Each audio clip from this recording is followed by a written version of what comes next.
Bismillahirrahmanirrahim. Assalamualaikum warahmatullahi wabarakatuh. Tuan-tuan melakukan Allah Subhanahu wa taala. Kali ini saya nak bawa satu hadis menceritakan kehebatan bersedekah. Disebut oleh Nabi, ittaqun nar walau bisyikkin tamrah. Peliharalah dirimu, jauhkanlah dirimu daripada api neraka dengan bersedekah walaupun sebiji tamar. Itulah kesan sedekah, tuan-tuan, sehingga api neraka dapat kita jauhi walaupun dengan sebiji tamar. Oleh demikian, ayuh saya bagi pihak Yapim menjemput tuan-tuan dan puan bersama dengan kami menyumbang kepada Yapim, berinfak kepada Yapim, bersedekah kepada Yapim. InsyaAllah kita akan gunakan dana-dana ini untuk manfaat seluruh rakyat Malaysia, khususnya kepada mereka yang memerlukan. Ayuh bersama dengan Yapim membantu mereka yang memerlukan. Wallahu alam. Wassalamualaikum warahmatullahi wabarakatuh.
Alhamdulillah, syukur pada Allah Subhanahu Wa Taala kerana kita dikumpulkan pada hari ini, tuan-tuan dan sekalian.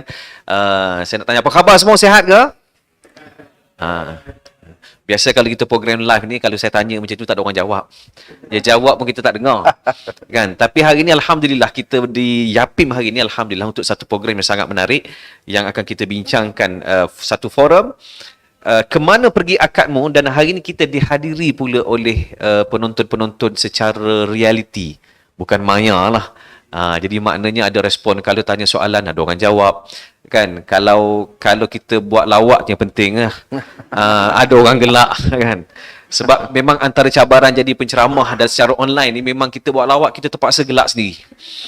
Itulah cabaran dia. Okey, dan alhamdulillah syukur pada Allah Subhanahu Wa Taala. Pertama, boleh tak kita berikan tepukan kepada pihak Yapim kerana sudi menganjurkan program kita pada hari ini. Dan kita dihadiri di studio ni, kita dihadiri oleh penonton-penonton daripada Perbadanan Perpustakaan Awam Selangor. Mana-mana nampak tu, angkat tangan sikit, tapi memang nampak muka memang berilmu, tawaduk, kan? Tak, orang lain beri. Daripada syarat dengan maklumat. Alhamdulillah, insya-Allah. Dan juga kita bersama daripada kaki tangan daripada Yapim, alhamdulillah. Tu nampak tenang je tu. Alhamdulillah, syukur pada Allah Subhanahu Wa Taala. Yapim syarat dengan duit. Sebab tu dia tenang. Dia tenang. Hidupnya tenang dah cukup lah. Dan saya juga nak mengambil kesempatan ini kepada anda yang menonton di rumah, yang menonton secara Facebook Live. Pertama, apa yang saya nak minta tolong adalah tolong share. Share. Satu teknik yang mudah nak dapat pahala, kan? Dapat pahala, dan kadang-kadang kita tak sedar. Kita ni biasa kan kalau sebut MLM, ramai orang berminat betul bab MLM ni.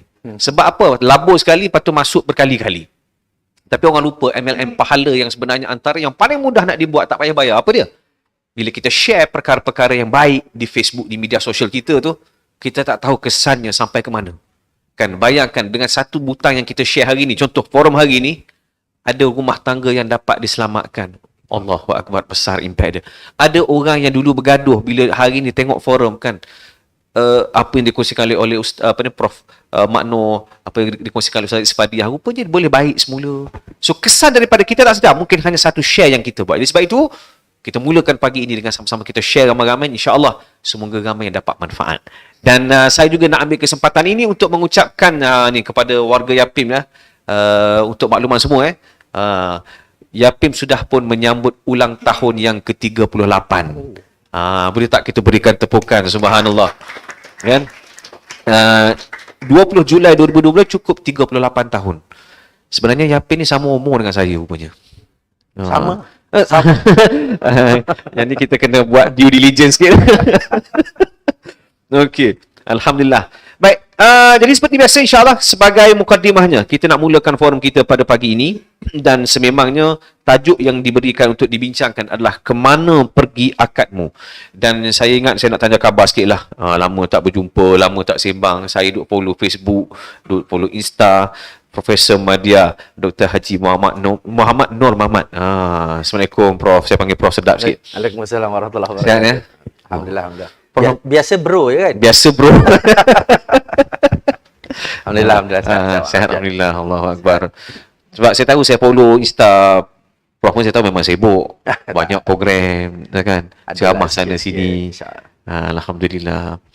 Okey, dan seterusnya sebelah kiri saya, lama juga saya tak berjumpa Ustazah Isfadiah. Sihat Ustazah?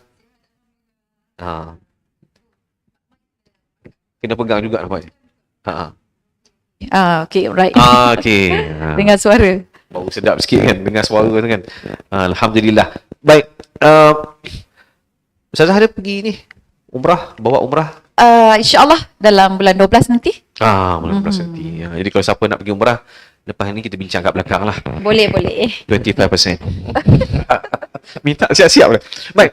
Bila kita bercerita tentang forum kita pada pagi ni, tajuk dia adalah kemana pergi akadmu. Maknanya kita nak bercerita tentang, kalau kita kena, mula-mula sekali kita kena faham tentang akad. Akad ni adalah salah satu lafaz yang kita lafazkan mengikut syarat-syarat tertentu. Bila sah lafaz tersebut, maka berlakulah perpindahan tanggungjawab daripada ayah kepada seorang suami. Maknanya satu benda yang besar. Dan sebagai mukadimah permulaan, maknanya, okay, saya nak tanya Prof. Sebab begini Prof. Kebiasaan, sebab saya pun memang duduk buat sesi kaunseling rumah tangga kan. Saya duduk perhati, kebanyakan soalan yang ditanya pada saya, dia kata macam ni. Kenapa Prof? Waktu awal-awal bercinta dulu, memang best. Kan? Kadang-kadang jalan tu, maaflah yang bukan Islamik sikit, jalan tu pegang tangan. Kan, pergi ke mana pegang tangan, sampai berpeluh. Lepas lap, sambung balik pegang. Kan? Jadi, maknanya, orang perempuan waktu bercinta nak buka pintu kereta pun tak kerti. Tunggu. Kan? Kancil pun pintu automatik. Sebab apa orang tolong bukakan dan sebagainya.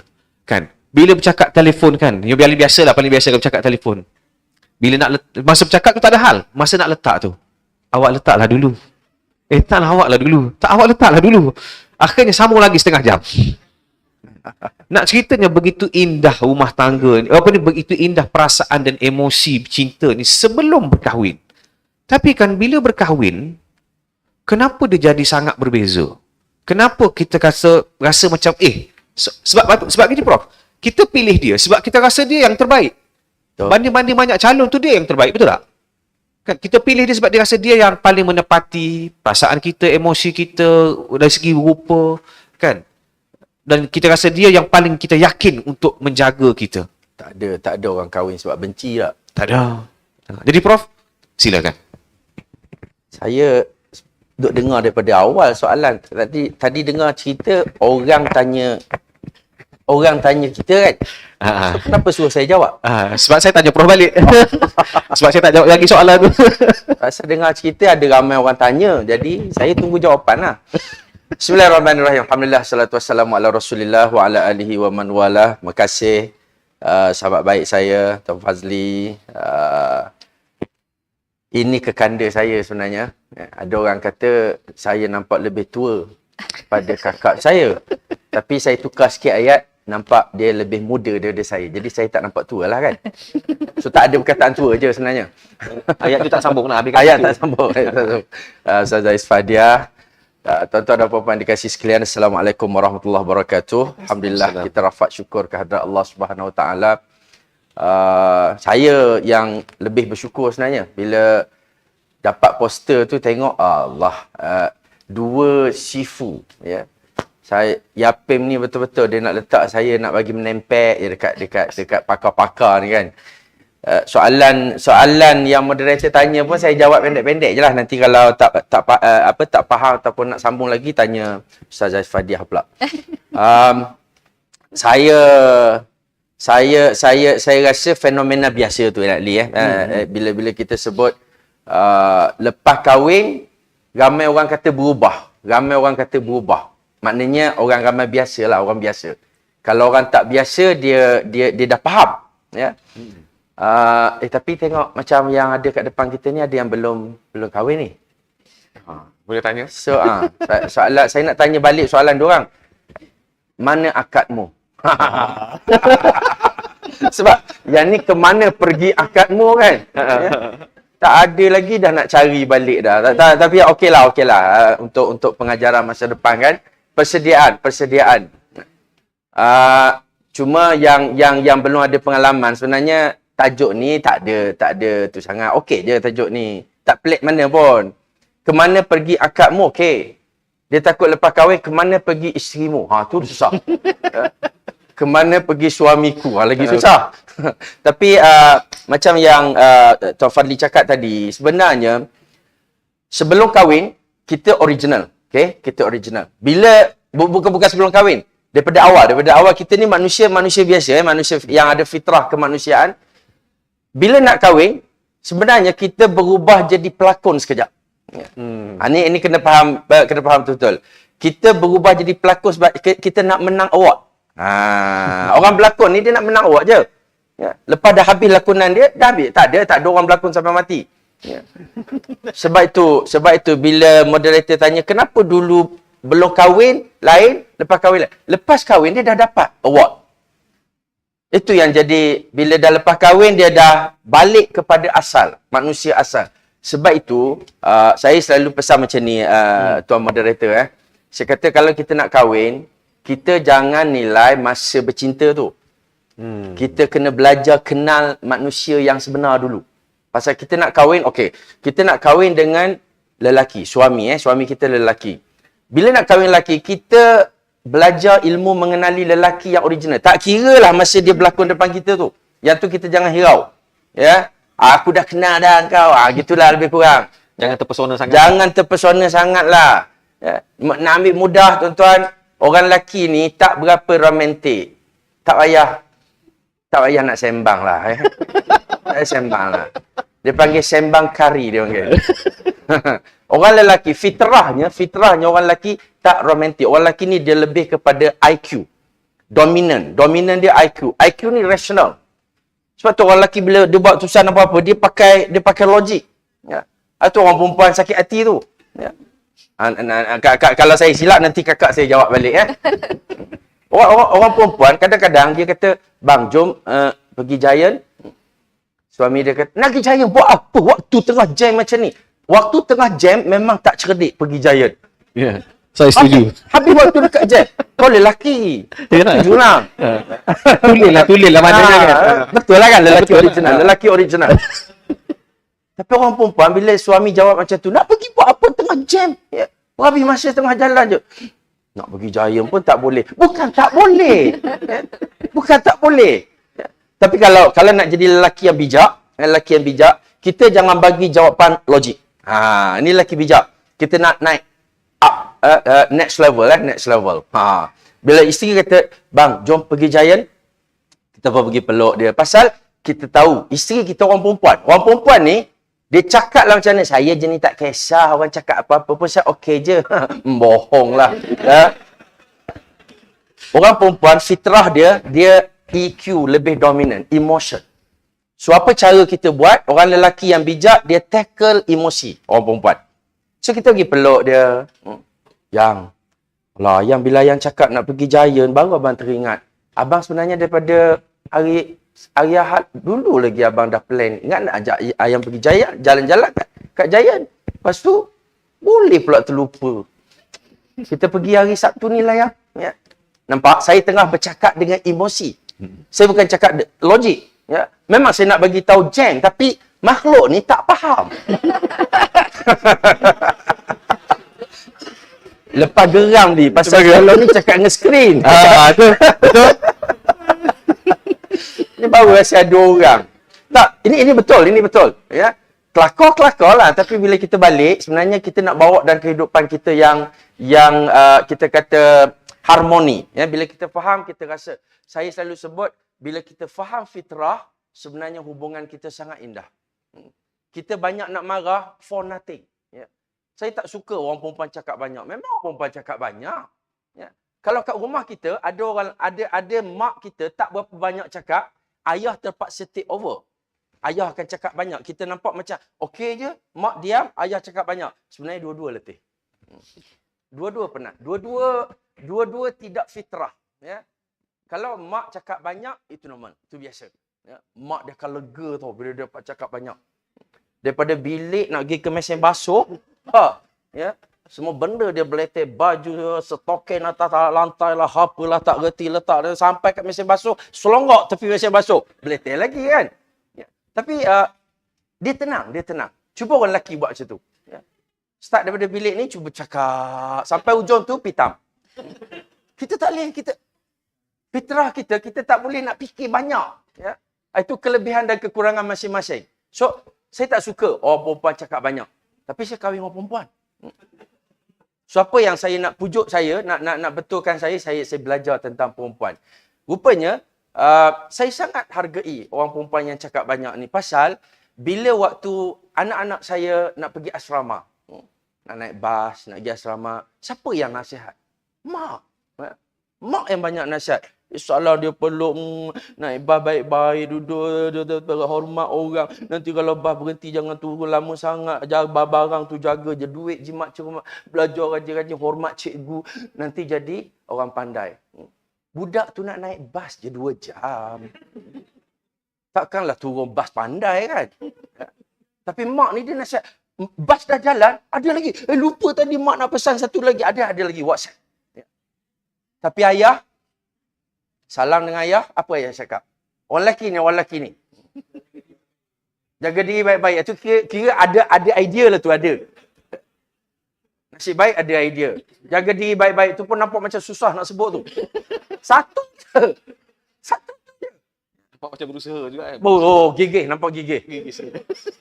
Tapi kalau nak ikut saya, lagi bagus. Tanpa meletihkan kita, memenatkan kita, saya tetap jadi orang lelaki, tetapi saya cuba hargai. Ya. Selepas dia salam dengan mak dia nak nasihat, saya peluk dia, saya kata, ingat semua nasihat mama tadi. Nampak? Suami yang bijak. Senang ya. Jangan jadi bodoh. Kan? Bijak. Takkan nak ulang balik kan. Ni nak bagi faham pasal duk tanya sangat ke mana pergi selepas akad ni kan. Memang lelaki macam tu. Kalau yang sebelum tu, dia punya cakap dengan kita, tak duduk lagi. Ya, relax. Tak apa. Ya, nak makan apa? Bohong. Itu bohong. Lepas kahwin, dia akan back to normal. Dan kita akan menyesal. Pasal apa? Pasal kita tak kenal dia betul-betul. Ya.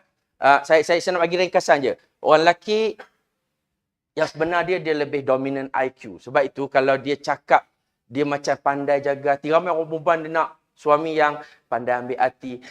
Saya tak cakap lagi, dia dah faham. Bohong lah. Dinosaur pun tak macam tu. Lagi. Lepas kahwin nanti 4 kali cakap. Tak faham-faham. Nak ceritanya, kita bila kita faham awal, kita boleh ready daripada awal. Kita tak adalah tu sangat. Tadi cakap, tolong buka pintu lah apa kan. Lepas dah kahwin, dia back to normal. Dia jadi driver yang berfikiran logik. Kau duduk sebelah, pintu kat sebelah kau. Buka je lah. Takkan nak menyusahkan kita kena keluar, pergi pusing, buka dia. Itu namanya membazir masa. Dan orang perempuan akan sedih. Belum kahwin, tolong pakaikan helmet kan. Lepas kahwin, kena beli sendiri helmet. Helmet pun tak ada. Ya. Itu ada kajian ni. Dia buat kajian dekat lorong motosikal. Okay. Bila dia tahan, dia tanya yang berpeluk, belum kahwin. Berpeluk belum kahwin. Dia punya sayang, takut jatuh. Lain macam. Yang dah kahwin, dia akan pegang lampu belakang. Si baik ada lampu. Tak pun tengah tu ada beg lah, ada beg. Tambah beg. Peluk beg ya? Beg penghalang dia. Halal gap. Halal. Lepas kahwin baru ada gap. Okey. Ya, itu nombor satu itu nombor satu. Saya nak share sebab ringkasan 4 dalam 4 je. Untuk kita faham. Yang belum kahwin, ready betul-betul. Ya. So kalau lepas ni dapat jumpa bakal tunang kita ke bakal suami kita, dia macam romantiknya dia, sedarkan diri kau pembohong. Jangan tertipu. Tapi layanlah. Sekejap tu layanlah. Pasal lepas kahwin langsung tak dapat dah. Nak tunggu dia romantik. Kecuali dia datang kursus kita lah. Lepas tu dia kena belajar. Yang kedua, orang lelaki dia suka dihormati. Orang perempuan dia suka dilindungi, disayangi. So ada orang dia kata kita kena hormat juga isteri kita. Saya kata betulkan sikit. Bukan hormat. Isteri sayang. Rasulullah kan dia panggil isteri dia, ya Aish, ya, wahai kehidupanku. Wah, isteri pun dengar, kan, my half kan. Ya. Dia kena, padahal tak logik kan, takkanlah dia separuh nyawa. Ya. Dia kalau panggil tu macam kita appreciate. Ya. Dia walaupun tak masuk akal. Yang bang, abang tengok Ayang sekarang ni Ayang dengan Fazura, yang mana lawa bang? Kita macam dah tahu kan jawapan dia kan? Tak tengok pun dah tahu jawapan. Macam clear sangat je jawapan. Tapi skema tetap skema. Skema jawapan kena ikut. Ya. Dalam hidup abang, tak ada orang lebih lawa daripada Ayang. Dia tahu jawapan tu tipu. Dia tahu. Tapi dia happy. Itu orang perempuan. Berbeza dengan orang lelaki. Orang lelaki dia cakap dia bukan kita kata berdasarkan emosi tadi, dia bercakap pasal logik. Kalau dia tanya kita contohnya, kita kena bagi jawapan jujur. Kita ingat kita nak macam sweet. Lepas tu tak ada kesan. Nampak bodoh kan? Abang tahu tak beza abang dengan menara KLCC? Apa beza dia? KLCC milik Brunei, abang milik saya. Macam tak tahu nak bagi feedback apa kan. Kau membazir masa ke apa Ada kadang-kadang kita tak apa. Kita nak sweet. Kita cakap sayang-sayang dekat suami tapi tak, suami bukan nak sayang-sayang. That's why kita rasa hilang. Ya, lepas akad dah hilang. Ya, dulu kalau cakap abang ni kan macam dodol. Kenapa pula macam dodol? Bila tengok dua-dua saya rasa nak kacau. Tak faham Okey, tak apa. Dah 2 tahun tak jumpa orang. Nampak sangat jarang guna ayat tu. Ha? Nampak sangat tak faham jarang guna. Jarang guna. Dia orang-orang yang sweet ni dia lain. Dia banyak. Nak ceritanya, dulu suami kita, lelaki, nampak macam menggembira, happy lah. Kita happy lah. Dia duduk main benda-benda. Tapi bila lepas kahwin, dia back to normal. Dan saya tak kata balik asal tu maknanya jadi bagus. Tak. Ya. Kita patutnya ada pengorbanan lah. Bila orang lelaki, janganlah jadi lelaki sangat. Fahamlah isteri kita perempuan. So, raikan. Ya, hargai perbezaan tu. Jadi saya tak romantik. Tapi saya akan cuba romantik dengan isteri. Isteri saya, dia jenis manusia yang suka sayang-sayang. Tapi dengan suami kena ubah. Tak perlu sayang banyak, hormat lebih. Ya. Masa belum kahwin kita sayang-sayang, tak apa. Ya. Sebab masa tu memang pakai skrip lakonan. Lepas kahwin, back to normal, tolong sedar perbezaan fitrah kita. So dengan suami ni, lebihkan banyak hormat daripada sayang. Abang tahu tak, Ayang kan selalu rindu dekat abang. Gitu je lah. Ya. Sebab dia sayang, rindu, dia tak berapa kuat sangat untuk suami. Tapi kalau saya selalu bagi contoh, nampak contoh dia macam ekstrim sikit lah. Tapi sebenarnya nak bagi mudah faham. Kita jalan-jalan kat Coket, suami jatuh longkang. Suami jatuh longkang. Ramai kan orang kat pasar kat Coket tu. Suami jatuh longkang. Saya pesan dekat isteri, tolong jangan tolong. Tolong jangan tolong. Kita nampak macam kita ambil berat suami kita. Mestilah kena tolong. Suami, siangnya abang. Pergi tarik tolong dia naik atas. Kami malu. Tolong jangan tolong. It's okay. Kita orang boleh naik sendiri. Ya? Kalau nak tolong pun tolong jauhkan orang je. Jangan bagi datang dekat. Tu je. Sebab Jangan pula jerit tolong kan. Itu lagi. Memang tak balik rumah lah malam tu. Bukan kemana pergi akakmu, kemana pergi kamu. Lepas tu. Tapi orang perempuan, kalau orang lelaki, kalau isteri jatuh longkang, terus terjun sama. Tak payah tanya. Ayang okey? Tak payah. Terjun dulu. Sampai kat dalam, kita dah lemas dulu. Barulah, ayang okey ya? Ya. Cuba tanya orang perempuan, apa perasaan kalau suami buat macam tu? Jatuh je, dia terus datang turun nak tolong. Terharu. Padahal dua-dua lemas. Tapi ini dia punya fitrah. Kalau kita faham, kita tak akan salah menyalah satu sama lain.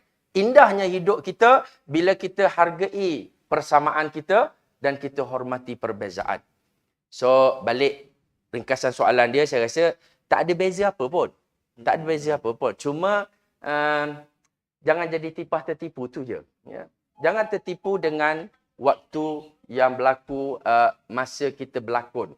Ya. Kalau bukan depan kita, mungkin dia lain. Ya. That's why dalam Islam kan dia ada merisik. Dia ada merisik. Merisik ni, orang tua pergi jumpa orang tua, pergi jumpa jiran-jiran dia ke keluarga dia, baru tahu yang hal betul. Ya.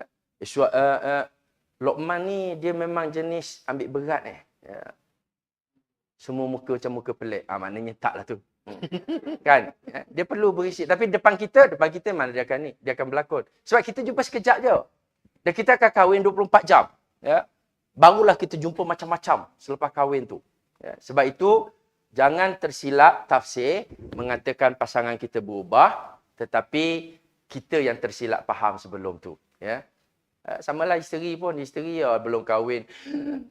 Abang nanti kalau kahwin dengan abang miskin yang kita duduk rumah kecil. Tak apa ke? Ya. Abang, harta benda tak penting bang. Yang penting kasih sayang. Jangan tertipu.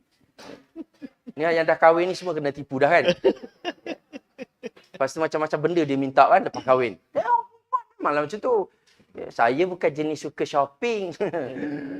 Tapi banding dengan kita memang dia 4 kali ganda lah. Banding dengan kita, dia banding dengan kawan dia memanglah. Ya. Okey, saya rasa jawapan dia yang sebenarnya tidaklah berbeza sangat soalan tadi tu. Cuma kita kena faham betul-betul. Cukuplah jawapan tu. Sebenarnya dua baris tu je nak jawab daripada tadi kan. Tapi huraian tu bagus, Prof. Sebab kita bagi faham kan. Bagi contoh. Bagi contoh. Geram pasal lama tak jumpa orang. Tak, biasa buat lawak gelak sendiri je kan. Orang rumah pun tengok kenapa abang aku. Baik, Alhamdulillah. Dan sebenarnya memang sangat menarik kesimpulannya. Betul. Dia sebenarnya memang tak berubah. Cuma kita yang salah faham kan. Sebab kita selalu ambil apa? Kita ambil lakonan-lakonan sebagai pemahaman bahawa itulah personality dia, sikap dia yang sebenar kan. Sebab itu tuan-tuan sekalian, bila kita tengok balik pun contoh kan, kenapa kita jatuh cinta? Kalau kita tengok dululah kan. Cuba tengok balik apa yang membuatkan kita jatuh cinta pada dia. Perkara-perkara yang dibuat itu. Itu sebenarnya yang menyebabkan kita tertawan. Tapi kebanyakan kenapa pudarnya hubungan dalam rumah tangga? Bukan apa? Kerana benda tu pun tidak lagi dibuat dalam rumah tangga. Tambah lagi bila Prof kata tadi lah, dia buat tu semata-mata nak dapat anugerah je, dapat award je. Dah dapat, maka masing-masing pun menjadi diri yang sebenar. Baik, saya nak pergi kepada Ustazah. Ustazah, apa yang Prof sebut tadi, dia tak berubah. Maknanya, sebenarnya kita yang salah faham tentang pasangan kita. Dan lepas kahwin, dia bukan hanya lagi sekadar perasaan. Kan? Pakejnya adalah perasaan disertakan dengan tanggungjawab. Dan hari ini kalau kita lihat dan tengok, saya sebenarnya sebab saya kaunselor rumah tangga, jadi kes-kes yang datang pada saya pun, Prof, antara kes-kesnya adalah, maaf saya sebutlah, antaranya biawak hidup. Kan? Suami tak bekerja. Tuan-tuan tak ada masalah lah. Suami tak bekerja. Isteri bekerja seorang. Dah lah suami tak bekerja. Curang pula tu. Kan? Jadi isteri pula nak berpisah tak sanggup. Sebab apa? Demi anak-anak. Keadaannya tersepit. Dan hari ni, itu isu lelaki, isu orang perempuan pun ada juga. Kan? Nak melayan, tak nak layan. Suami buat tak tahu, tak dengar, tak hormat macam Prof sebut tadi. Kan? Tak hormat. Semalam saya ada satu kes. Sangat menarik. Suami ni berlembut. Suami jenis lembut. Maknanya suka layan isteri. Tak apalah, ikut ayang lah. Rupanya isteri ni, bila macam tu, dia rasa suami dia tak ada leadership. Suami dia tak boleh buat keputusan. Jadi maka dia buat segala keputusan. Dan akhirnya, yalah, ada sebahagian kes tu sampai curang. Sebab dia apa? Dia rasa suami dia tak layak dihormati. So konflik-konflik yang timbul ni sebenarnya Ustazah, kalau kita tengoklah kan, sebenarnya punca daripada apa sebenarnya? Kan? Adakah ianya soal isu tanggungjawab semata-mata ataupun sebenarnya sebab perasaan tu dah pudar atau bagaimana? Komen Ustazah. Allah. Bismillahirrahmanirrahim. Assalamualaikum warahmatullahi wabarakatuh. Hamdan wa syukran lillah wassalatu wassalam ala rasulillah wa ala alihi wa sahbihi wa mawalah. Terima kasih kepada Cik Fazli, kemudian yang saya kasihi, saya hormati, adinda saya, boleh panggil saya kekanda kan. Adinda saya Profesor Madya Dr. Haji Makno. Saya rasa saya sangat bersyukur pada hari ini kerana dapat bersama-sama sepentas ya dengan Profesor, dengan Fadli, kerana doktor ni dia dulu bercinta dengan roommate saya. Sudah. Isteri dia tu roommate saya. Itu tajuk lain. Tu yang dia panggil kekanda tu. Kemana pergi roommate-mu? Kena tukar tajuk lah pula. Hilang pula roommate-ku. Dia lah yang dia yang bawa lari. Baik. Seronok sangat tajuk ni, dia berkaitan tentang rumah tangga dan sememangnya ya, betul, satu rumah tangga ini perlu dibina atas dasar kasih sayang dan juga tanggungjawab. Dan saya secara jujur saya ingin jelaskan bahawa bila kita sebut tentang bertanggungjawab ni, dia bukan awal-awal lagi kita nampak. Kadang-kadang kita berkahwin dengan orang yang malas, tapi bila dah kahwin tengok berbeza pula. Jadi seseorang itu boleh berubah. Jadi bila Cik Fazli tanya apa yang menyebabkan perkara ini berlaku, jadi kalau kita tengok balik dalam bidang pendidikan, kita dapati seseorang itu dia boleh jadi tidak bertanggungjawab atas 3 faktor. Kenapa dia tak nak bertanggungjawab? Ada 3 faktor. Nombor 1, kerana dia tidak tahu. Kerana kejahilan. Oh, tak tahulah, kena buat macam ni, rupanya dah kahwin. Oh, kena bagi nafkah. Oh, kena urus anak. Oh, kena layan begini, begitu. Jadi kalau kita tengok tadi, doktor sebut cerita berkenaan tentang perbezaan antara lelaki dan perempuan atau suami dengan isteri. So kita kata, oh macam tu rupanya, oh macam tu rupanya. Betul, saya memang banyak belajar daripada doktor, especially IQ dan EQ. Especially juga perbezaan antara lelaki dan perempuan. Ya, sebab memang benda yang sangat penting adalah kita kena tahu apa perbezaan pasangan kita dengan kita. Sebab kita dihidupkan atau dibesarkan sebagai seorang makhluk wanita ni kan. Dia yang seketul itu pula dia besarkan. Dalam bentuk dunia dia sebagai lelaki. Perasaan dia perasaan lelaki, kita perempuan. Sebab tu Allah dah sebut dah. Inna khalaqnakum min dzakari wa unsa wa ja'alnakum syu'uban wa qabaila. Tujuannya untuk apa? Lita'arafu. Untuk kamu saling kenal mengenal. Untuk saling kenal mengenal, dia kena ada banyak assignment, banyak tugasan. So tanggungjawab kalau tak buat, nombor 1 sebab dia tidak tahu. Dan seandainya dia tahu, kena tahulah suami kita ni tahu ke tak tanggungjawab dia. Cuba tanya dia. Okay, kalau ikut ulama ataupun beberapa pandangan mazhab Syafi'i, kalau bulanan nafkah tu berapa ya bang? Cuba tanya dia, tahu ke tak? Cuba jawab, boleh jawab tak? Sebulan berapa? Tak jawab, senyap je tu. Tak, saya tengok masing-masing buat muka tak ada kaitan. Tiba-tiba belum kahwin. Tiba-tiba belum kahwin, darah tak naik kepala, semua nampak dah. Tiba-tiba tak habis lagi kursus kahwin. Jadi di situ yang pertama, kerana tidak tahu. Jadi kalau tak tahu, dia punya cara kita nak perbetulkan, dia kena dengan cara menuntut ilmu, ajak dia dengan cara yang baik, dengan terhormat, jangan sindir-sindir pula kan. Kalau kita tengok hari ni dekat Yapim ada program lah berkenaan dengan tu lah, akadmu ke di manakah akadmu begitu, ke manakah. Jadi nak ajak tu, ajak dengan perasaan yang penuh menghormati. Bang, saya selalu pergi majlis tu, nampak bayang-bayang abang je. Saya rasa macam abang ada di sisi saya. Apa kata abang pergi dan hantar saya, kita duduk sekejap je, boleh tak bang? Oh, nanti dia tanya Ustazah. Bukan Bangla ke yang ramai kat situ? Abang tak datang dulu, abang kena datang dulu tengok. Macam mana nampak abang? Okey. Jadi di situ tuan-tuan dan puan-puan yang dikasihi, that is number 1 ya. Okey. Number 2, dia dah ada knowledge. Contoh kita kata, dia ni ustaz, takkan dia tak faham. Dia hidup dah lama dah. Adik-beradik dia pun ramai yang dah kahwin dah. Takkan dia tak tahu. Kursus kahwin pun dah banyak kali dia pergi. Contoh je kan. Kenapa dia tak buat? Nombor 2, sebab tak biasa. Sebab tidak ada budaya itu. Tengok pula mungkin latar belakang keluarga dia macam mana. Oh, dia ada ibu saja. Jadi bila ada ibu saja, ayah pernah begini. Jadi sebab tu mungkin dia tak pandai, dia tahu tapi dia tak tahu macam mana nak buat sebab tidak dibiasakan. Samalah anak-anak kita kan, pergi sekolah, ada pengetahuan tentang solat. Tapi dia tak solat. Sebab apa tak solat? Tak biasa. Tak biasa solat. Belajar dekat sekolah tapi kat rumah tak biasa solat, tak buat, tak solat berjemaah. Jadi dia tak jadi. Ya. Baik, sebab yang ketiga adalah kerana apa? Kerana dia ni dah ada knowledge. Dia dah dibudayakan tapi dia tak buat. Kenapa dia tak buat? Sudah tentu mesti ada sesuatu yang menjadi penyebab dia putus asa, dia kecewa, dia malas, dia marah, dia dendam, dia nak apa orang kata tu balas balik ke apa ke kan. Jadi mesti ada sesuatu yang dia bersikap tidak mahu bertanggungjawab. Okey. So jadi bila melihat ketiga-tiga ini, salah satu ataupun mungkin dua sebab ya, atau mungkin kesemuanya. Jadi kita perlu belajar macam mana nak membimbing ataupun nak mengarahkan ataupun nak bawa dia supaya dia bertanggungjawab. Kalau seorang isteri, suami yang kena didik. Kalau isteri tu tidak bertanggungjawab, maka dia adalah tanggungan suami. Suami yang kena didik. Ajak dia pergi ke kelas masak. Saya teringat masa dulu saya belajar, ada kawan kita satu lagi, dia kahwin dengan pensyarah. Bila kahwin muda, tak pandai masak. Tapi Masya Allah, saya memang hormat betul lah dengan dia punya suami. Suami dia pensyarah kami ni, dia kata panggil kawan-kawan awak yang pandai masak. So masa tu saya nak tunjuk juga saya pandai masak kan. Saya pun dipanggil juga. Dan kita, masa tu ada 5 orang. Jadi 5 orang ni, setiap seorang ajar satu resepi pada isteri dia. Jadi bermalam lah. Bermalam 2 hari, 1 malam.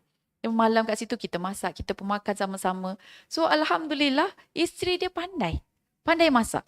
Belajar di luar negara. Takut lecturer minat yang pandai masak. Oh pula lah ya. Dia kena husnuzan. Masya Allah. Baik, di situ mungkin caranya ya. Jadi suami didik, suami bimbing. Kalau suami tidak boleh nak bimbing, cari cikgu, cari guru. Cari ustazah, kita panggil, bagi galakan pada dia untuk belajar dekat masjid ke, kan, dekat kelas-kelas ke mana-mana, cari guru untuk mengajar. Sebab kita ingat kejahilan tu tadi kan. Dan kemudian dibiasakan pula. Dan lepas dibiasakan itu kena adalah untuk mengelak daripada perasaan-perasaan yang tak bagus tu kan. Ada pujian, ada kesyukuran, ada belanja, ada bagi hadiah dan sebagainya. Baik, itu kalau perempuan, kalau isteri. Kalau suami pula macam mana kita nak buat? Kalau suami, isteri kena pandai memujuk dengan rendah hati. Tak boleh kita nak berlagak. Abang, 5 tahun saya kahwin, saya tak pernah nampak abang memberi nafkah pada saya. Oh, tercabar tau. Agak-agak lepas tu dia terus sujud dan berlutut dan kata, oh abang silap. Selepas ini abang akan bagi nafkah. Agak-agak dia buat macam tu tak? Tak. Dia akan bagi atau dia tak bagi terus? Sambung 5 tahun lagi tak bagi. Sambung 5 tahun. Tak, atau satu lagi bro. Lepas cakap macam tu, kemana hilang suamimu? Hilang terus. Itu hilang terus tu. So di situ kena ada kepandaian, kebijaksanaan kita untuk approach. Ya? So seandainya kita tak boleh nak approach, kita cuba juga tak jadi, baru ke tingkat seterusnya. Sebelum tu kan kita dah cuba ya, tapi kena tanyalah pakar. Tanya dulu kan macam mana nak buat ni, macam mana nak buat ni. Dan kalau tak boleh juga, baru cari orang yang dia hormat. Siapakah daripada kalangan keluarga kita yang dia hormati. Jadi kita cakap rahsia je. Kita dengan orang tu je. Minta orang ini yang kita percayai boleh menasihati suami kita. Itu cara dia. Ya, sebab kita kalau kita nak ajak dia, nak tarik dia jumpa cikgu ke apa, kadang-kadang dia pun bengang juga kan. Okay, jangan paksa saya boleh tak, jadi gaduh lain pula. Okey. Baik, kemudian yang ketiga, kalau tak dapat juga, tak boleh juga, baru pergi ke pejabat agama. Jadi pergi pejabat agama bukan nak bercerai. Sebab orang selalu pergi pejabat agama bila dah akhir-akhir dah nazak dah. hubungan tersebut baru jumpa, pergi jumpa imam ke jumpa ustaz ke kan. Jadi yang tu tak kena. Jadi kita tengok kalau kita dah tak boleh tu, pergi ke pejabat agama, minta dia punya pandangan. Minta pandangan dan minta nasihat. So biasanya orang lelaki dia bukan berada di bawah tanggungjawab isteri. Suami berada di tanggungjawab orang yang berautoriti. Dan pihak berautoriti sudah tentu adalah pihak pejabat agama. Jadi pihak pejabat agama ni akan panggil, yang boleh keluarkan surat, yang mungkin akan counselling, dia bagi pandangan dan sebagainya. Tapi yang itu yang akhir. Walau bagaimanapun tengok kita punya keperluan. Kalau suami kita okey, kita ajak pergi ke pejabat agama untuk minta pandangan, kita pandai pujuk dengan cara kita. Jadi insya-Allah settle masalah. Baik, saya nak cerita ada satu kes di mana seorang isteri ni dia bekerja dah. Dia dapat suami yang memang sangat IQ dia tinggi. Jadi dia cakap dengan suami dia, bang kita kena beli rumah ni. Dia pun cakap, apalah nak beli-beli rumah sangat. Dunia ini hanya sementara.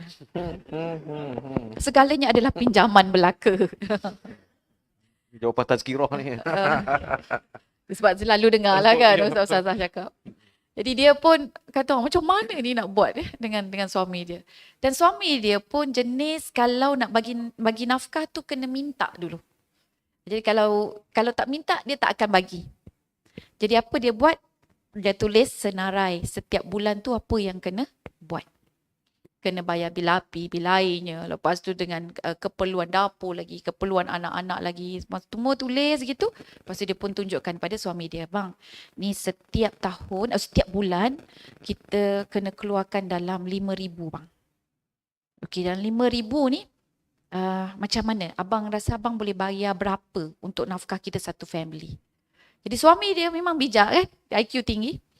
Jadi yang pertama dia kata abang akan bayar rumah. Yang kedua, abang akan bayar bil api, bil air. Yang ketiga, abang akan bayar untuk dapur, keperluan makanan.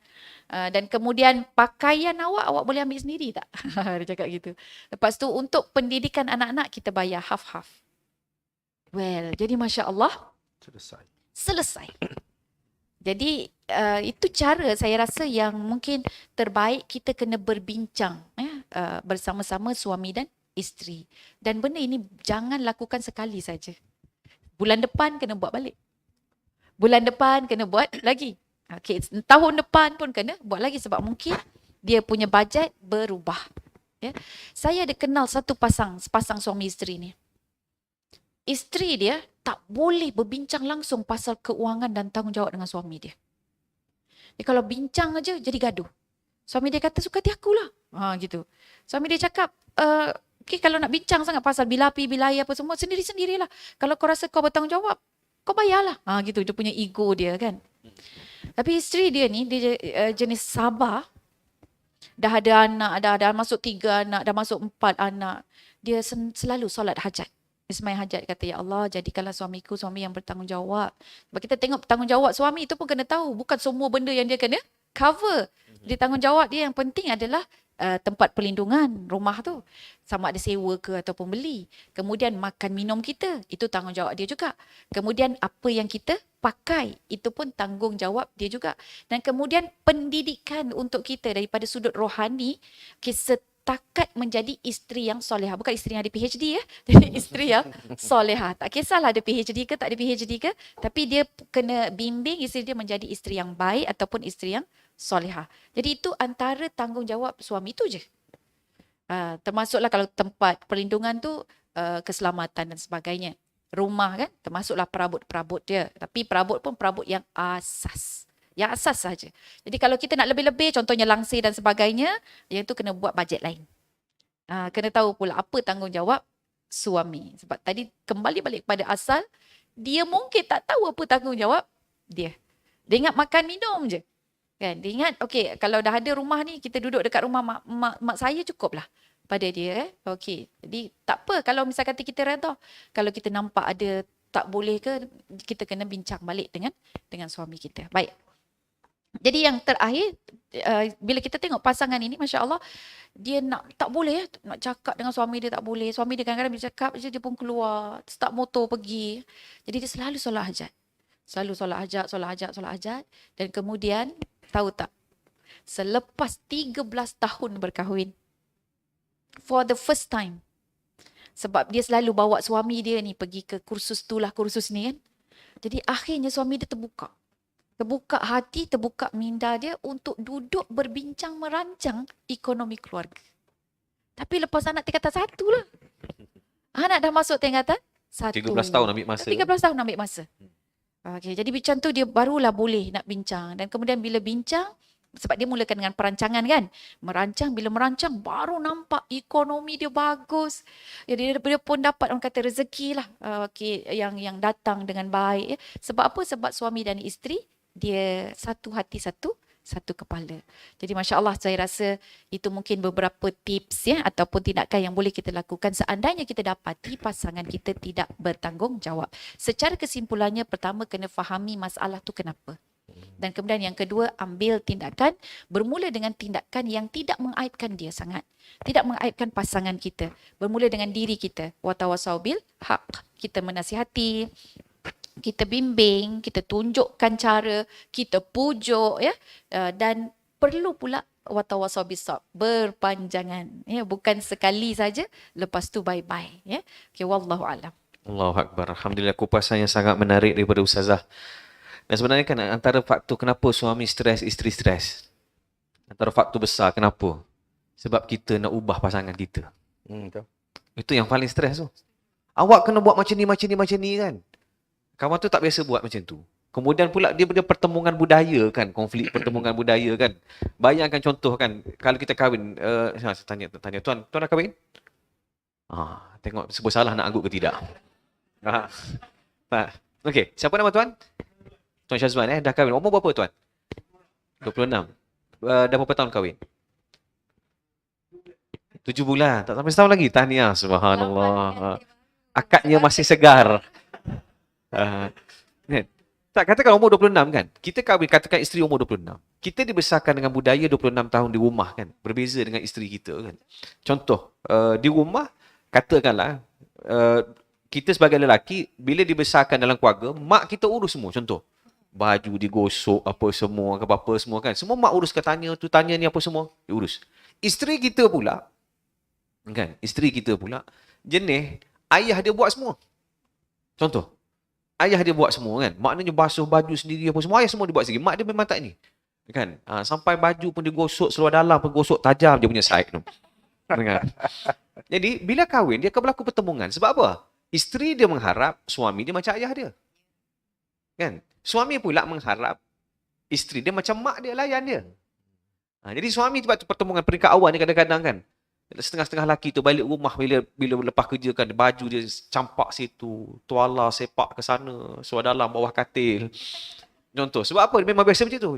Jadi dulu maknya putih tapi isteri mengharapkan berbeza. So pertemuan budaya tu juga sebenarnya memang penting untuk kita duduk dan fahami secara bersama lah. Dan tips-tips yang Ustazah bagi tadi memang betul. Dan saya duduk tengok kan, saja nak share sikit, antara benda yang paling penting dalam rumah tangga sebab kita ni manusia. Sesama isteri kita juga manusia. Walaupun satu benda, satu makhluk. Seketul. Satu makhluk kan. Yang menghubungkan apa dia? Adalah komunikasi. Sebab tu berbincang ni sangat penting. Kalau di saat masalah kecil tak boleh bincang, apatah lagi masalah besar. Kan? Cuma berbalik kepada saya bukan panel, saya moderator. Saya nak tanya soalan lah. Tengah khusyuk nak dengar. Janganlah bro. Okey. Prof. Cuma masalah bila tak boleh bincang. Soalannya nak pergi ke situ sebenarnya. Bila dah tak boleh bincang. So biasanya kita akan kata, kena rujuk ahli keluarga. Sebab ahli keluarga insya-Allah akan bantulah. Tetapi banyak juga kes bila rujuk ahli keluarga jadi lain. Keadaan jadi makin teruk. Sebab dia macam, apa isteri kau buat macam contoh. Suami pergi mengadu dekat ayah, dia kata apa isteri kau buat macam ni apa semua kan. Kau tak patut, isteri kau tak patut macam ni, kau patut kahwin seorang lagi. Segar biji mata dia. Ayah bagi nasihat. Ayah bagi nasihat. Contoh. Jadi kadang-kadang sebab saya tengok bahkan ada banyak kes yang penceraian puncanya kerana campur tangan keluarga. So bila kita bincang tentang nak dapat nasihat ni, nak rujuk siapa apa semua ni, Prof, mungkin ada sedikit panduan. Sejauh mana yang kita boleh rujuk, sejauh mana yang kita kena jaga, part mana yang sebenarnya kita kena selesaikan sendiri. Pandangan Prof lah, komen Prof. Silakan. Terima kasih soalan bila ditanya saya macam susah pula. Soalan tanya ustazah macam senang. Tapi yang ustazah share tadi tu memang saya sebenarnya suka cara Ustazah Isfadiah ni, dia bercerita benda yang kita boleh buat. Kita buat. Bukannya kamu kena buat. Itu belum tentu boleh buat. Tapi yang kita buat, bila sebut pasal isteri tadi kan, saya ingat ramai orang lelaki mimpikan isteri yang macam tu, yang cerdik tadi. Ya. Dia tak menyusahkan orang lelaki. Macam nak pergi pasar, suami tanya nak beli apa, ya. Dia kata, tengoklah dulu apa yang ada. Memang susah kita nak bawa berapa ribu kan. Nak pergi Lotus pula tu. Dia macam ni lah Prof. Macam kita tanya kan, awak nak makan apa malam ni? Ikutlah. Ikutlah Dalam buku, ingat yang tu ada dalam buku Men from Mars, Women from Venus tu. Dia kata bila isteri, orang perempuan yang jawab ikutlah, itu adalah permulaan disaster, dia kata. Sebab orang perempuan ni dia ada satu fitrah lagi, makhluk yang ada fitrah ni, untuk beberapa ketua kita faham dia orang perempuan ni dia ada satu sebab dia kuat dengan emosi. So bila dia cakap dengan emosi. Dia kata ikutlah abang nak bawa mana pun. Sebenarnya kalau kita dah lama dah biasa dengan dia, kita boleh tangkap tau. Ikutlah ni McD ni. Dia ada ikutlah McD, dia ada ikutlah KFC dia. Tafsiran dia banyak lagi dah. Ikut je. Tu tom yum. Jadi kalau kita tak beri perhatian, kita tak faham walaupun dah kahwin lama pun. Orang perempuan dia ada satu bukanlah penyakit, tapi dia seronok kan kalau orang tahu, tak payah bagi tahu, betul tak? Dia macam wow. Bestnya memang tak ada lah kan. Tapi soalan tadi tu, bila kita kahwin, lelaki dengan perempuan, satu, saya tak nafikan budaya daripada asal rumah kita pun ada perbezaan dia. Even budaya kita pun, kalau kita orang Melaka, orang Kelantan, orang pun ada beza juga. Apatah lagi kalau kahwin dengan yang budaya, silang budaya ke apa ke. Itu semua ada beza yang kita patut faham. Saya cuma sentuh tadi tu yang semua orang terlibat. Kalau duduk rumah sebelah pun dia tetap lelaki dengan perempuan. Kalau dah kahwin dengan orang Melaka, kena faham pula orang Melaka. Ada orang Kelantan dia kata orang Melaka ni kasar. Orang Melaka cakap lahabau kan, lahanat ya. Saya jumpa orang kawan saya, kalau dia panggil saya lahabau, saya panggil je dia lahanat. Tak ada masalah. Tak ada masalah. Itu tu orang Melaka ya. Walaupun orang Kelantan dia kata kasarnya orang Melaka ya. Dia tak sedar sebab kat Kelantan dia selalu bengongkan orang. Bengong kan ya. Padahal tak kasar apa tak. Bila kita faham, sebenarnya bila kita faham, tu saya kata bila kita faham, dia akan jadi indah hidup kita ya. Satu lagi Prof ni, Natang tu Terengganu. Itu Terengganu. Itu Terengganu. Saya minggu lepas saya turun daripada hotel Everly tu, duduk kat Putrajaya buat kerja. Turun ada ramai kawan-kawan orang kampung ya, geng-geng Jabat Menteri Besar Terengganu ada program. So turun jadi ramai-ramai. Weh, Natang ni ada scene ni, dia kata. Ramai kot. maknanya baik tu, rapat dia bunyi dia kan. Dia panggil menatang kita Saya pun pergi kat meja, ramai menatang. Kan? Menatang macam itulah. Okey, balik pada soalan kita. Bila kita faham, kita tak marah. Itu maksud dia. Yang Ustazah sebut tadi, macam mana isteri tadi dia faham suami dia orang yang logik, nak bayar apa-apa, dia tunjuk. Seorang lelaki ni bila dia tengok, dia lebih cepat tangkap. Ini memang tanggungjawab aku, Tapi kalau abang tak ada rasa apa-apa ke nak bagi kat saya? Bagi apa? Yelah, rasa-rasa lah. Memang 2 tahun pun tak jumpa lagi jawapan.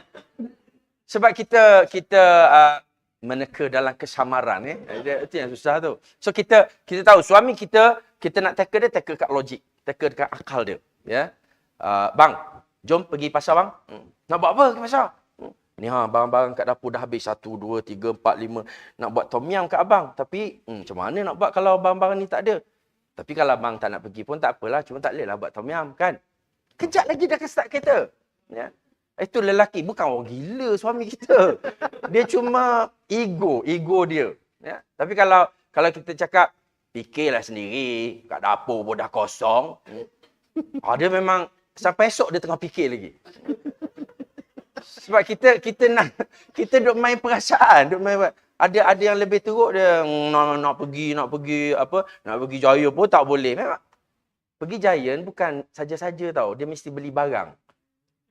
Orang lelaki, itu cara kita tackle. Dan balik pada soalan tadi, bila timbul persoalan, nombor satu, selesaikan dengan kefahaman sendiri dulu. Satu. Ya, itu yang paling penting. Saya ke mana nak merujuk tadi kan? Nak rujuk Ustazah Isfadia pun dah sebut kita boleh cari orang yang rapat dengan dia. Itu step kedua. Step berikutnya ataupun cari pakar kan, cari Tuan Fazli pakar. Kalau apa-apa ambil nombor telefon terus lepas ni. Yang baru 7 bulan, kau jangan ingat 7 bulan tak ada apa-apa keperluan. Kau hantar WhatsApp je. Ustaz, ke mana pergi akak saya? Bila rujuk mak ayah pun ya juga. Rujuk mak ayah, rujuk mak dengan ayah kita tetap mak ayah kita sampai bila-bila.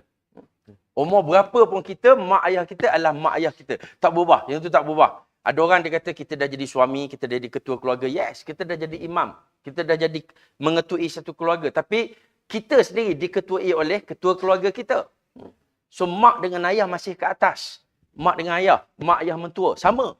Ya. Siapa yang suruh cari pasal nak kahwin? Ya. Dapat 4 mak. 4 kena ikut. 4 mak pula. 4 mak ayah. Kena ikut semua. Mak ayah ni suruh balik Perlis, mak ayah ni suruh balik Johor. Kau selesailah sendiri nak kahwin sangat.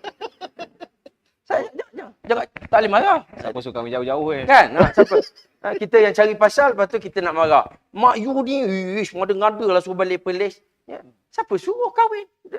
Patut dulu kahwin dengan jiran belakang rumah je. So, tuan-tuan, dia gini. Mak dengan ayah boleh jadi masalah pun boleh jadi. Ipar duai pun boleh jadi masalah. Ya. Kita selalu sebut orang ketiga. Orang ketiga ni sebenarnya second stage dah. Yang paling utama kalau nak cantik, masalah kita selesai. Ya. Kita beli beras kan? Ya. Kita Beras beli kita beras. yang beli. Beras kita beli. Ya. Kita lah kena selesai masalah rumah kita. So saya kalau tanya saya, step nombor 1, nombor 2, nombor 3, nombor 4, saya kata kita dulu selesai. Jangan duk mudah sangat nak tanya orang dululah. Ya. Tapi marahlah orang sebelah ni pasal nanti tak ada orang pergi pula tanya. Ya. Saya okey.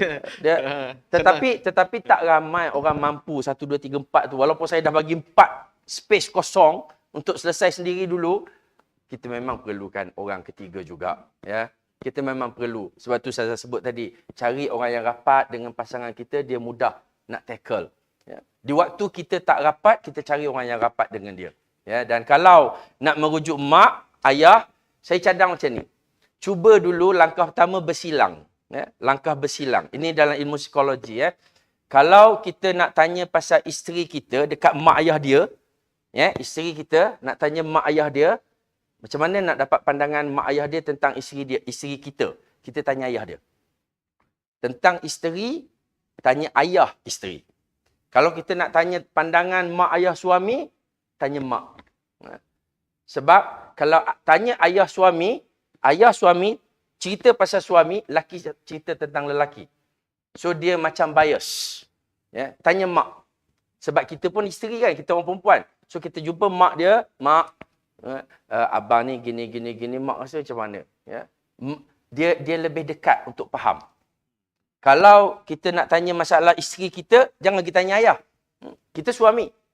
Tanya ayah mentua kita kan. Ayah, macam mana dia ni gini. Relax. Perempuan memang macam tu. Memang tak selesai lah. Tak selesai. Kita kalau itu kaedah bersilang dia panggil kan. Kaedahnya sebenarnya kita nak mendapat pandangan yang lebih dekat dengan dia. Sebab bila kita tanya mak dia akan jawab bagi pihak perempuan. So mak akan cakap yelah memanglah dia buat macam ni tapi kau pun kena juga faham. Mak dia akan rasa dia sebagai pemberi nasihat, dia akan ada ego dia. Ya. Pemberi nasihat ni dia akan beri nasihat yang membantu orang tu. Tapi pada masa yang sama dia ada defensif juga untuk perempuan. Ya. Walau bagaimanapun, sebaik-baiknya jangan pergi ke step tu terus. Ya. Sebab itu dalam Islam sendiri pun sebenarnya kita disuruh cuba sedaya upaya untuk tinggal berasingan. Jangan duduk dalam satu rumah. Sebab kita keluarga, kita ketua. Dalam tu ada ketua lain. So ada dua ketua, dua Perdana Menteri memang huru-hara. Kalau nak tukar 3 bulan sekali, itu okey. Ya. Itu lain, itu cerita lain. Interim. Kalau nak jadi macam nak jadi imam interim kan. Ya. Ayah imam, itu cerita lain lah. Pandai je sambung soalan tu Tapi nak ceritanya satu, cuba sedaya upaya. Kau duduk rumah family 7 bulan okey lagi, 7 bulan okey lagi. Jangan 7 tahun duduk situ. Rumah muka depan rumah. Tak gaduh lah. Tak gaduh balik kampung. Tapi kau sebenarnya duduk kat mana? Tengah-tengah. Duduk dengan keluarga ni sehingga dicadangkanlah, disarankan sehingga kita mula ada anak. Bila kita ada anak, kalau boleh berasingan. Sebab kita mula nak mendidik rumah kita, keluarga kita.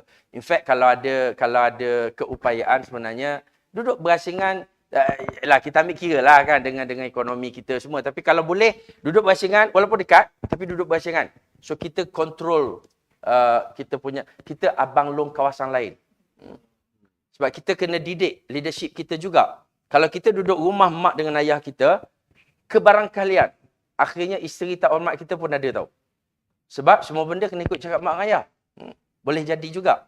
Mak dengan ayah buat apa-apa keputusan, kita nak buat keputusan, kena tanya mak ayah juga. Ya. So ada kebarangkalian mengganggu benda tu. Dan yang Tuan Fazli sebut tadi, mak dengan ayah sebagai faktor mengganggu pun macam itulah dia berlaku.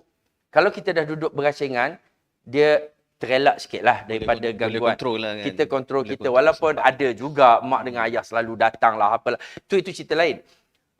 Dan kita sendiri kena ambil sikap, kita ketua keluarga kita, tetapi mak dengan ayah sentiasa menjadi penasihat kita. Itu bagi pihak kita. Ya. Mak dengan ayah pula kita akan pesan, mak dengan ayah, bila anak dah kahwin, janganlah banyak sangat kita yang buat keputusan. Itu untuk mak dengan ayah.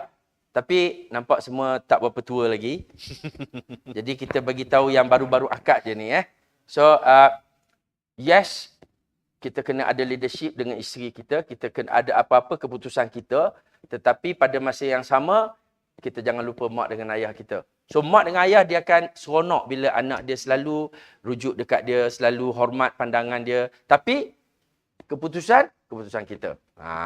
So, kalau boleh wujud suasana tu, mak dengan ayah memang akan jadi faktor pengukuh kita. Pasal, kita pun sebenarnya tak boleh nak lari daripada mak dengan ayah kita. Ada yang kata, mak dengan ayah tak tahu cara nak handle keluarga zaman sekarang. Mak ayah dulu, saya sekarang. Tapi mak dengan ayah kita, dia dah buktikan dia mampu hidup. Sekarang umur dia 60, 70. Kita baru 26. Ya. Umur 27, lemas, mati seorang-seorang. Sebab kita tak tahu nak tempuh kehidupan kita. Mak ayah kita dah terbukti. Kalau dia nasihat, kadang-kadang macam tak berapa sesuai dengan kita sikit-sikit, ejas-ejas lah. Ya. Jangan sampai kita menolak dia keluar. Ya. Sebab kita duduk tengah-tengah tau. Kita kena pandai. Ke bawah kita ketua, ke atas kita masih anak.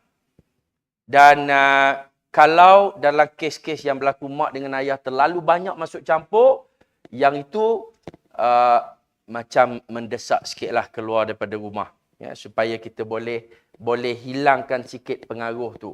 Ya, tapi saya tak doakan yang itulah. Saya harap kita boleh selesaikan masalah dengan cara menyayangi orang bawah, menghormati orang atas.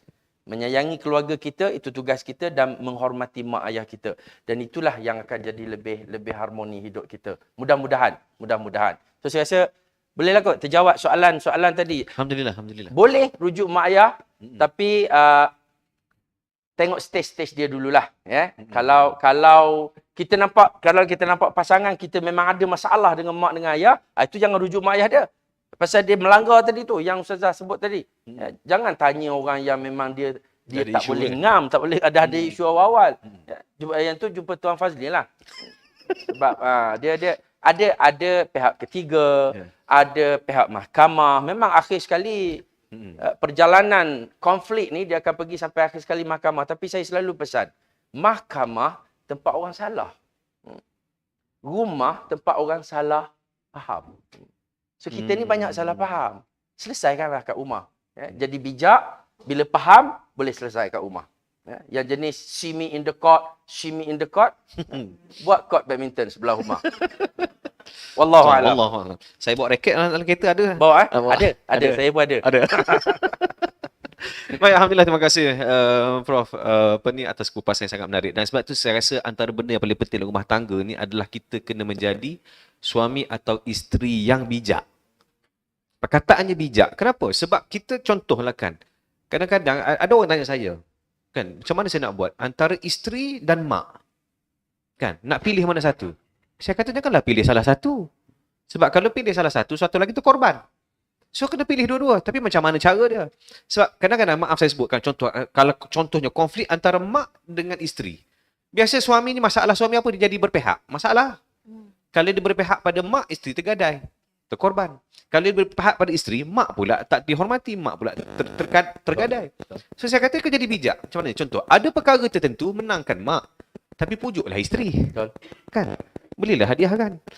Memanglah kata memang menangkan mak, tapi pujuklah isteri. Bawalah balik kan sekadar kalung emas ke apa semua kan. Prof kan? Ada timbal balik. Timbal balik lah. Kan? Bawalah pergi bercuti ke apa. Ada perkara tertentu kita menangkan isteri, tapi kita pujuklah mak. Sebab tu menjadi yang bijak ni antara saya rasa benda yang paling penting apabila kita mengendalikan rumah tangga. Baik, berbalik kepada perbincangan kita, Ustazah. Okey. Kemana pergi akad? Sekarang ni bila dah kahwin, kadang-kadang keadaan dan suasana dalam rumah tangga ni menyebabkan kadang-kadang kita terpaksa duduk jauh. Contoh, isu hari ni saya banyak jumpa kes PJJ. Ada yang PJJ di sini? InsyaAllah masing-masing buat muka tak ada kaitan. Sebab dia nak angkat tangan takut kena tanya pula kan Prof kan. Jadi tak apalah. Kan? Jadi memang kita kasih, kita sayang pada pasangan kita. Tetapi disebabkan oleh komitmen kerja, kan? Komitmen kerja nak tukar pun tak boleh, bukan senang nak tukar kan? Yeah. Jadi terpaksa duduk jauh. Jadi ini kadang-kadang juga menghilangkan perasaan. Kan? Mula-mula rasa macam makin rindu, tapi makin lama makin sampai bila nak macam ni, makin tawar perasaan. Itu yang mudah-mudah yalah, setengah-setengah drama tu jatuh cinta pada orang lain dan sebagainya. Jadi komen Ustazah dalam menghadapi nak mengembalikan akad ini dalam keadaan sebegini. Baik. Dia dalam perkahwinan ini, kita yang kena tahu adalah bahagia, seronok, sakinah, mawaddah, warahmah, semua dia perlu diusahakan. Dia bukan datang sendiri. Jadi kita perlu cakap dengan diri kita, dengan pasangan kita, bahawa kebahagiaan itu adalah satu perjuangan. Kita nak bahagia ni bang, kita kena berjuang. Ataupun cakaplah dengan isteri kita, wahai adinda saya, baby ke kan, kita ni nak bahagia, kita kena berjuang tau. Dan perjuangan kita itu setiap saat Allah akan kira sebagai satu jihad. Dan jihad kita bila nak menggembirakan, nak membahagiakan keluarga kita itu, dia merupakan salah satu daripada orang kata lubuk pahala. Seorang yang berkahwin, dia masuk di dalam satu lubuk yang namanya lubuk pahala. Kita yang menjadikan dia jadi lubuk bala. Tengok sekejap nak kena bayar, bukan bayar nafkah, kena cari rezeki dan sebagainya, kita rasa terbeban. Jadi macam bala je. Dan hari ini jarak itu dia tidak boleh jadi alasan lagi. Sebab kita dah ada alat-alat yang canggih. Berapa ramai suami isteri yang duduk berdekatan tetapi hati dia jauh. Kan? Dia duduk dekat tu. Tak pernah ada PJJ ni. Tapi jauh. Selalu gaduh. Dan selalu dekat dengan handphone dia. Kan, dekat dengan WhatsApp dia. Dekat dengan game dia. Sebab hati dia tidak present during that time. So, kita belajarlah daripada Nabi Ibrahim dan juga Siti Hajar. Kan? Bagaimana hubungan jarak jauh itu dia tidak pernah memadamkan rasa hormat, rasa taat, kasih sayang keluarga kepada si ayah. Siti Hajar ni boleh nak kita katakan wanita yang paling layak untuk mengeluh. Dia boleh keluh. Dia cakap dengan anak dia, "Mai, tengoklah tu bapa engkau. Asyik pergi ke rumah isteri muda, isteri tua je.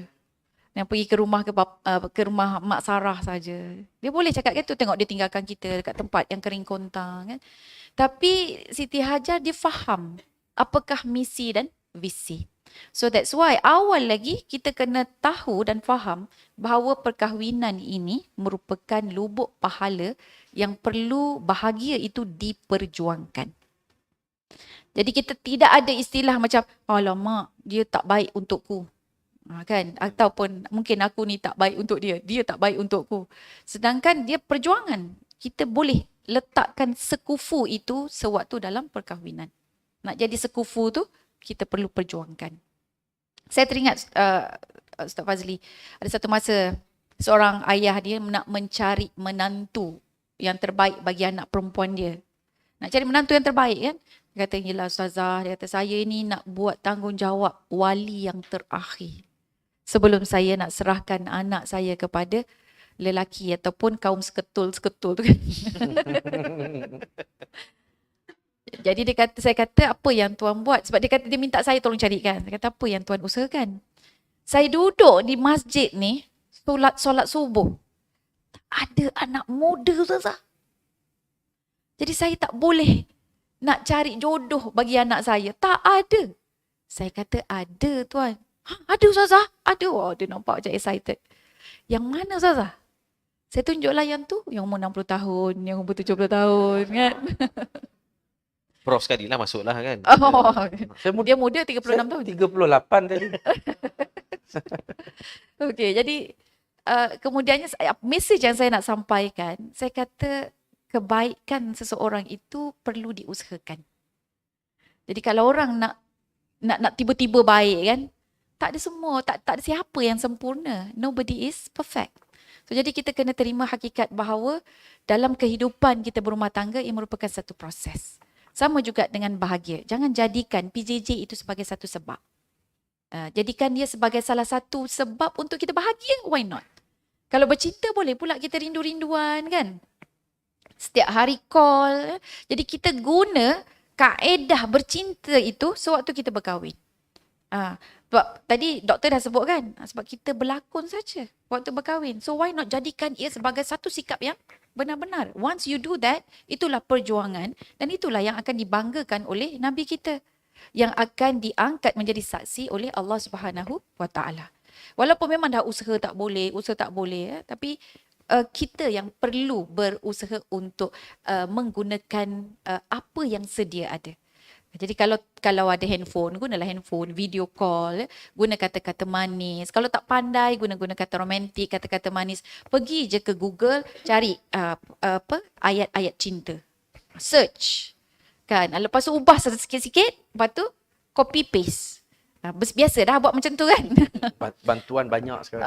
Betul, bantuan banyak. Jadi gunakan ayat-ayat cinta dan kemudian pastikan tanggungjawab kita sebulan sekali ke 2 bulan sekali ke kan, kalau kita boleh ziarah kalau di luar negara ke tengok setahun sekali ke. So awal-awal lagi bincangkan hubungan kita, macam mana kita nak membina hubungan kita dengan kedudukan jarak jauh. Dan percayalah tuan-tuan puan-puan, biasanya yang jarak jauh awalnya, dia akhirnya itu dia akan jadi belangkas. Contoh yang saya tak jauh lah adalah ayah dan ibu saya. Diorang asalnya tu untuk 5, 6, 7 tahun sebab ayah saya askar. Ibu saya jururawat. Ayah saya bukan Datuk Dusuki. Bukan Datuk Ahmad Dusuki. Bukan Ustaz Dusuki Rani. Bukan ya. Orang selalu keliru. Ayah saya arwah sudah, Wak Dasuki. Dia askar. Dia keluar masuk hutan. Dia askar peninjau lagi. Ya. Jadi dia banyak berada di luar. Jururawat tak ikut askar masuk hutan? Jururawat tak ikut. Patut boleh ikut kan. Jaga hospital. Dia terpaksa jaga hospital sungguh. Dan kehidupan seperti itu saya nampak bila di usia tua, jadi mereka banyak seolah-olah nak cover waktu diorang Betul. PJJ tu. Jadi memang berlangkas. Kemana-mana pergi kan bersama. Kemudian banyak bincang, banyak guraunya. Lepas tu kadang-kadang ayah saya romantik, minta suap lah, itulah inilah kan. Jadi ada manisnya seandainya kita terima itu dengan hati yang terbuka. Tapi kunci dia adalah kebahagiaan, keutuhan, kasih sayang adalah perjuangan. Wallahualam.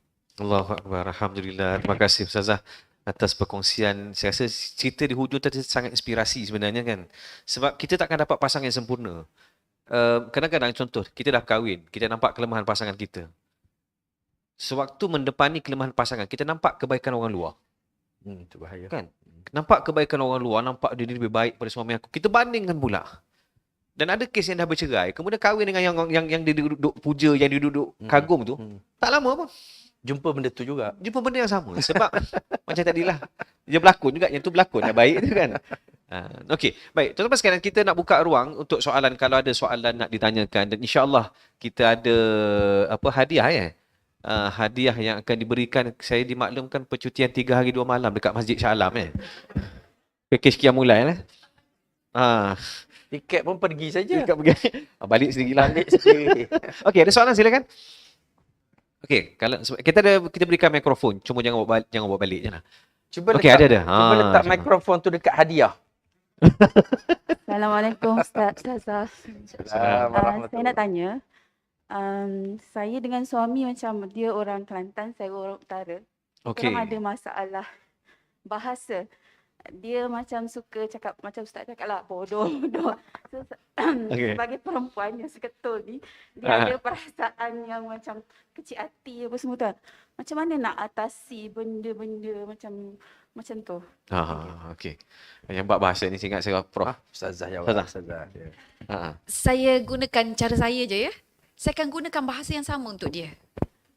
Supaya tengok apa pula perasaan dia. So kalau dia tidak senang, kita waktu tu kita balas balik. Bang, kalau abang tak selesa, abang jangan cakap macam tu kat saya. Oh, cik garang mini ni. Tak, sebab kita EQ kan, kita kena guna kekuatan EQ kita lah supaya dia boleh memahami apa yang kita rasa. Bagi Tapi logik. kalau kita guna, dia tak rasa apa-apa, dia relax aja. So kita kena belajar untuk relax juga. Jadi jangan kita, apa orang kata tu, macam terlatah juga, macam terlatah ke, atau kita pula yang jadi tiba-tiba muram ataupun stres atau murung kan. Jadi kita tengok kalau dia pada dia tak ada apa-apa, meaning to say memang dia tidak ada apa-apa niat yang tak baik pada kita lah. Okay, Mana kita kena tafsir barulah perkataan tu betul, maksudnya. betul. Sebab biasa kalau contoh perkataan bodoh tak. Oh bang, apa ni bodoh dia ni tak. Bengong ni. Bengong tak. Apa masak macam ni bengong ni kan? Dia akan jawab bahang. Bak hang Bak hang. Okey. Dan lepas tu nanti bila dia buat sesuatu, kita cakap apa abang buat ni, bengong ni bang. Buat apa bengong pula. Jadi baru kat situ kita cuit. Tapi kalau dia rasa tak ada apa-apa, bengong dia gelak sendiri ke apa ke, kemudian kita kena respon macam tu. Bila sebut kita bengong, kita kena gelak. Gitulah. Wallahualam. Kena tafsir barulah. Saya setuju. Satu, itu salah satu cara saya setuju. Sebab dia memberi dia mencuit logik dia. Bila dia terfikir, orang lelaki ni dia mudah terfikir logik. So, dia buat kat aku ni, dia nak buat aku sakit hati kot, tapi aku sebenarnya buat tak ada apa-apa pun. Dia akan jadi normal lah, dia akan jadi normal. Cuma ada juga satu lagi saya nak tambah pada Ustazah, kalau betul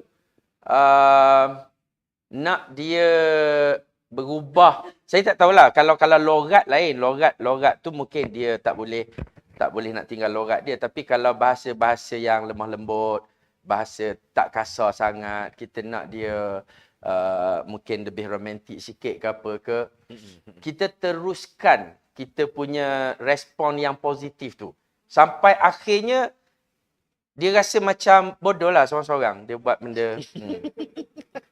Kau ni dah apa hal? Ya Allah, abang ni, abang lama-lama dia sedih gila seorang-seorang. Tapi betul. Ada ini bukan kisah suami isteri, tapi dekat office tu bos dia benda kecil jadi besar, benda tak ada apa pun dia tengking-tengking. So saya ajar dekat dia 5S. smile, sweet, sincere, sorry. Apa satu lagi? Smile, soft. Senyum, kita senyum. Jangan lawan, jangan lawan lagi. Manusia ni rupanya dia nak marah kita bukan pasal kita buat salah. Pasal geram. Dia nak in control kan. Betul. Betul. Kalau kita buat salah, ada orang tak marah pun. Tapi kita tak buat salah pun kalau geram, dia marah. Dia jangan naikkan geram dia tu. Jangan lawan balik. Kalau bengong. Dia pun dia rasa macam nak tambah next bengong lah. Next bengong dia soft, sincere. Jangan tipu. Start tipu habis percaya. Ya. Lepas tu sweet, cakap sweet. Lambatlah dia marah kan, dia tekik-tekik. Sorry bang, tadi ada tu. Teruskan je. Ya. Kalau tak 2 tahun, 3 tahun, kalau tak 13 tahun kan. Lepas 13 tahun dia berubah, ya, masa tu kita pula bengong kat dia. tak. Bukan. Dah dapat lah, dah capai lah. Maknanya dah harmoni lah. Dan kesabaran tu sebenarnya dia memberi makna yang besar. Bila kita pun akan teringat-ingat, suami aku ni jadi macam ni sebab kesabaran aku. Itu dia punya buah yang sangat manis. Kita jadi asbab kepada perubahan. Ya, membantu betul. perubahan Dan dia tu. akan appreciate kita lebih lagi. Tapi 13 tahun sabar tu Hebat. Masya Allah. kena ready lah. Ingat bila doktor sebut. Bila dia sebut bengong tu sebenarnya kita nak dia cakap apa? Okey, kalau kita tak suka dia cakap bengong pada kita suka dia cakap apa? Oh, beauty. Jadi bila dia kata bengong mu ni abang cakap beauty bang, beauty. Ya, Boleh. bengong kamu ni, beauty bang.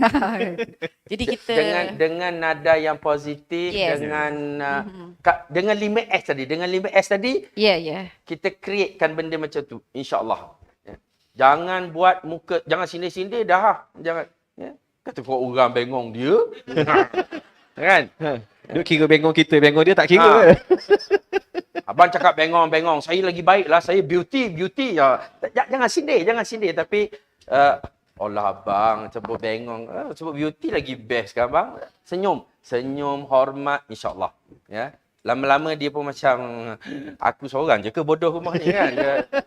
Cuma lagi satu kan, Ustazah. Dia, Ada lagi. kita dari segi logat tadi tu kita logat, kena faham juga, bukan kasar kadang-kadang. Bengong ni saya orang Terengganu, saya faham sikit-sikit lah orang Kelantan. Kalau saya pergi dekat Kelantan, dia duk tanya saya jadi apa sekarang, saya kata ni, tak sangka kau dulu kau pendiam tak ni. Bengong. Itu maknanya hebat. So saya tak marah. Saya balik kat Terengganu pun ada kawan-kawan saya cakap saya dia panggil apa? Dia bila kita berjaya ke apa, ganas. Kan? Ada orang faham. Kalau kita faham, kita tak terasa hatilah. Ya, kita dah ready nak kahwin orang Kelantan, kena belajarlah juga logat Kelantan. Cuma mungkin satu lagi dari satu sudut ni Prof. Kemungkinan kalau contoh dia ada masalah pengurusan emosi lah. Boleh Oh, jadi. yang jenis maki-maki, tu cerita lain lah. Betul. Sebab tadi soalan tadi dia berasaskan logat kan. Maknanya kalau logat, pemahaman logat. Tapi 5S tadi memang boleh buat tu. Betul. Walau kalau contoh dia suka maki-maki dan sebagainya kan. Sebab sekarang ni banyak. Sekarang ni saya jumpa pasangan yang bukan saja orang lelaki, orang perempuan. Orang lelaki maki suami, kita rasa macam okey lagi kan. Ni orang perempuan maki suami. Kan? Kita rasa macam, oh, kiranya 13 tahun kalau macam tu sabar dahsyat. Saya tambah sikit. Cara kita tadi tu yang bila sebut bengong, kita sebut beauty kan. Adalah juga cara yang paling baik kita bimbing anak-anak kita bila dia suka orang kata cakap benda-benda yang tak senonoh. Betul.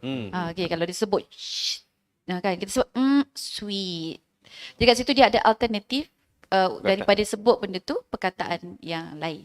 Sebab dia nak express emosi tu. Kalau Yes, tak express, yes. dia tersangkut. InsyaAllah efektif bahang. Oh, bahang. Dia Padu bahang. Bahang tu maknanya habak kat hang kan. Betul lah kan?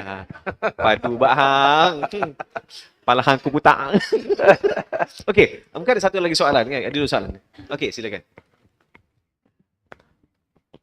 Assalamualaikum warahmatullahi taala wabarakatuh. Assalamualaikum. Ini daripada posisi sebagai seorang isteri. Okey. Okey, kita diberi kebenaran untuk bekerja, betul. Dan Okey. biasanya kita ni perempuan ni biasanya sepatutnya dia di rumah di sisi suami ke macam tu. Tapi pada zaman sekarang ni kebanyakan wanita bekerja. Saya nak tanya pandangan Ustaz, kalau misalnya lah kita sebagai seorang isteri, even kita nak tidur pun kita akan minta izin suami, betul tak? Kadang-kadang kalau suami tengok bola, kita nak tidur, saya tidur dulu mendapat izinan suami dan kita boleh tidur. Bagaimana kalau kita di tempat kerja? Adakah setiap hari saya nak pergi makan, saya akan tanya suami saya, boleh tak saya nak pergi makan dengan kawan-kawan? Boleh tak saya nak pergi situ? Kadang-kadang arahan tu datangnya daripada bos kita. Contohnya dia minta saya pergi mesyuarat kat Putrajaya. Tapi suami tak beri. Jadi macam mana? Situasi tu menyebabkan para isteri ni kadang-kadang tersepit Tersepit di tengah-tengah. Ataupun adakah lagi satu, setiap pergerakan kami setiap hari tu kami perlu mendapat keizinan ataupun kita boleh minta lamsam. Boleh tak sebulan ni saya nak kerja tu mendapat keizinan asalkan benda tu tidak melanggar syariat. Macam niat sebagai puasa seorang lah isteri. sebulan ni. Mohon pandangan Ustaz. Ustaz respon? Sakit ni, tersepit antara suami dengan bos. Bos dah. Kalau bos tu suami tak apa kan? Itu tak tersepit. Yang tu tak tersepit. Tak ada. Saya gini je. Mungkin saya boleh tambah nanti. Dia mudah. Saya rasa take it simple. Bila suami benarkan pergi kerja, maknanya dan kawasan-kawasan sewaktu dengannya. Yang berkait dengan kerja, sepatutnya dia dah benarkan lah. Kecuali kalau dia dah pernah sebut. Dia kata, okay, saya benarkan awak pergi kerja. Tapi kerja yang tak ada outstation. So maknanya outstation dia tak bagilah. Mungkin ada benda-benda macam tu. Tapi kita ambil yang simple berkait dengan kerja orang lain pun kena pergi juga. Putrajaya ke keluar makan. Kan? Ke telefon. Bang, saya nak bangun dia ada kursi. Boleh tak bang? Lepas minta perkenalan suami, kena tanya bos lah. Bos, saya dah dapat perkenalan suami. Bos benarkah tak? Tersepit. Tak adalah sampai macam tu. Tapi saya suka dengar soalan dia Ustazah. Dia soalan daripada isteri solehah sebenarnya kan.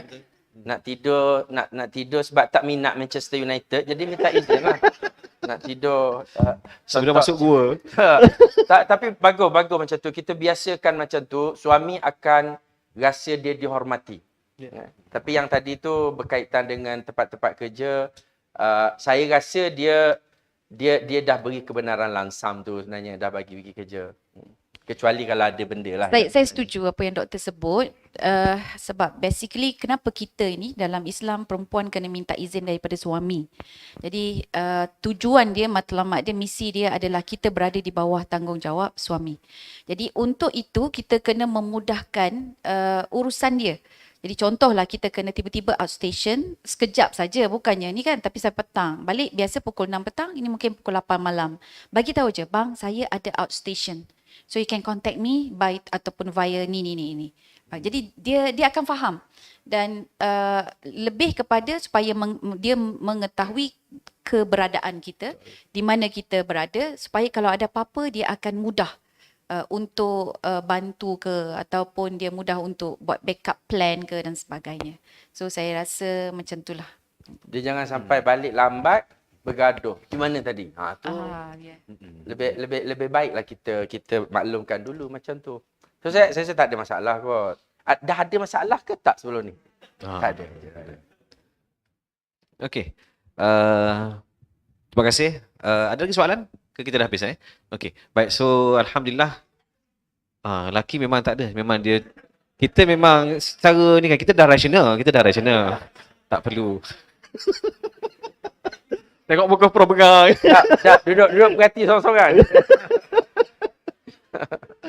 Alhamdulillah, terima kasih kepada semua yang bertanya dan alhamdulillah syukur pada Allah SWT kita dah sampai kepada penghujung program pada pagi ini. Tengah hari ini alhamdulillah saya yakin banyak yang kita dapat hari ini kan. Banyak perkongsian yang sangat menarik daripada Profesor Madya, Dr. Muhammad Noor dan juga Ustaz Izpadiah, dan harap kita dapat manfaatkan. Sebab apa, rumah tangga ni dia bukan sekadar cinta. Kan? Dia adalah package perasaan, emosi dan tanggungjawab serta kebijaksanaan kita dalam mengendalikan rumah tangga masing-masing. Sebab itu kena sentiasa tambah ilmu, kena sentiasa tambah orang kata apa, ilmu, pengalaman, secara kena cari ilmu. Sebab usia tidak pernah menggambarkan, usia perkahwinan tidak pernah menggambarkan kebahagiaan rumah tangga. Tak. Ada orang rumah tangganya lama tetapi tak bahagia. Hanya bersifat bertahan. Sebab itu bagaimana cara kita mengisi rumah tangga kita, memperjuangkan kebahagiaan itu, itulah sebenarnya yang insya-Allah akan kita nikmati. Jadi saya rasa sekali lagi boleh tak kita berikan tepukan kepada kedua panel kita pada pagi ini. Alhamdulillah. Terima kasih kepada pihak Yapim, terima kasih kepada pihak PPAS kerana sudi bersama dengan kita dan juga terima kasih kepada anda yang menonton daripada rumah. Moga-moga kita dapat manfaat dan jangan lupa walaupun dah habis boleh tekan share sampai habis insya-Allah. Yang menonton kemudian insya-Allah akan dapat manfaat juga. Jadi sekian saja daripada saya Fazli Aziz selaku moderator hari ini dan insya-Allah ada rezeki kita doakan lagi lah moga. Sebarang soalan selanjutnya boleh tanya moderator kan? cerita belakang. Dan insya-Allah ada rezeki kita jumpa lagi. Jadi aku qauli hadza wa astaghfirullahalazim li wa lakum. Assalamualaikum warahmatullahi wabarakatuh. Waalaikumsalam warahmatullahi wabarakatuh.